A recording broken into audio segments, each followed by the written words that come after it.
नमस्कार मंडळी, मी आज तुम्हाला बोंबील करून दाखवणार आहे. ओले बोंबील. तर त्याच्यासाठी मी स्वच्छ धुवून, हे काय मी शूट केलं नाही आहे, तर ह्याच्या खाली ना मी पेपर ठेवलेला आहे, दाखवते.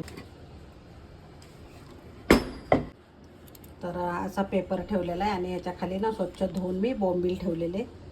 सगळं पाणी निघून जातं आणि थोडंसं जड ठेवायचं काहीतरी वरती, म्हणून मी पाट ठेवलेला आहे. बघा, हे असं पाट, खाली कपडा ठेवलेला आहे आणि त्याच्यावर पेपर ठेवला आहे, त्याच्यावर बोंबील आणि परत पेपर टाकलेला आहे.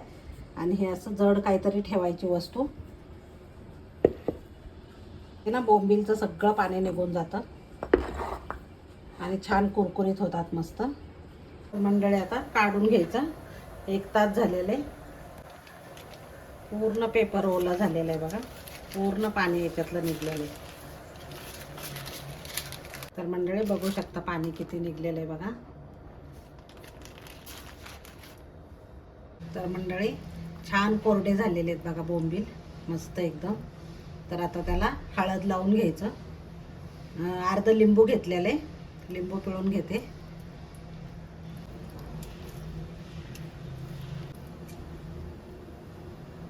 आणि मीठ टाकायचं चवीप्रमाणे आणि हळद टाकायची.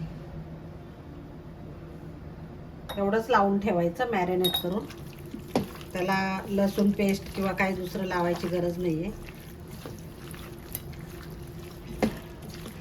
1 किलो बोंबील आहेत हे. तर त्याच्यामध्ये ना पाणी असतं, त्याच्यामुळे वजन जास्त भरतं.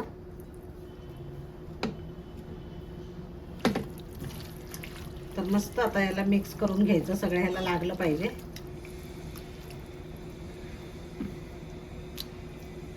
असे बोंबील आणले ना, मधून चीर मारायची. तुम्हाला जर मधलं काढता आलं ना, ते काट्याचा भाग असतो तो पण काढून टाकायचा.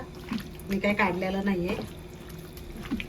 मंडळी हे मॅरिनेट करून ठेवलेलं होतं, ते आता झालेलं आहे. आता त्याच्यासाठी मसाला करूया.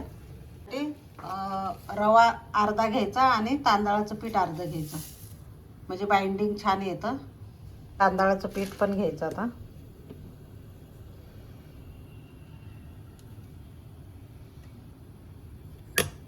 टाकून घ्यायचं, ठेवलेलं आहे. त्याच्यावर आता तेल टाकणार आहे.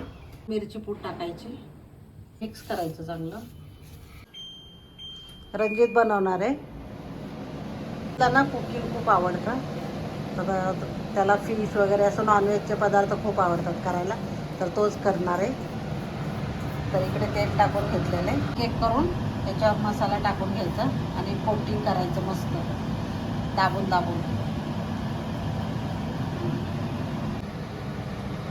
आता एक एक करून टाकून घ्यायची. जरा गॅस मोठाच ठेवायचा, म्हणजे कुरकुरीत होतात मस्त.